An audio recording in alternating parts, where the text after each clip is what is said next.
గౌడ స్వామి వాళ్ళు కాటమయ్య లగ్గం చేస్తారు. కాటమయ్య గుడి అయితే ఎల్లమ్మ లగ్గం చేస్తారు అనమాట. ఎల్లమ్మ లగ్గం చేసినప్పుడు శివశక్తులు ఉంటారు కదా, వీళ్ళంతా ఈ శివశక్తులకు బియ్యాలు పోస్తారనమాట. అందరి పొద్దున్న నుంచి పూజలు అన్నీ కంప్లీట్ అయిపోయినాయి. వీళ్ళందరూ చేసుకొని భార్య భర్తలు శివశక్తులు అంటారు కదా, వాళ్ళందరికీ బియ్యాలు పోస్తారు అనమాట. ఇక బియ్యాలు పోసేసి పట్టణంలో కిచుడు అవన్నీ చేస్తారనమాట. వీళ్ళు మొత్తం పని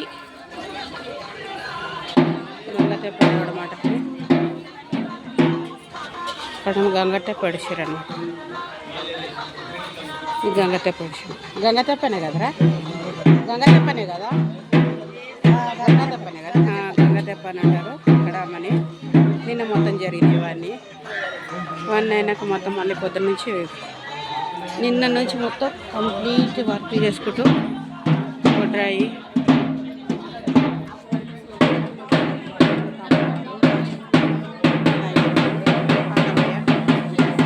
అందరం కలిసి మొత్తం గౌడ్స్ అనమాట.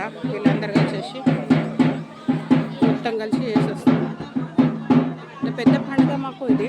ఎల్లమ్మ తల్లి అంటే మా ఇంటి ఆడపడుచులు అంటాము, అంతే కదా, ఆడపడుచు అంటాం కదా ఎల్లమ్మ తల్లి అంటే.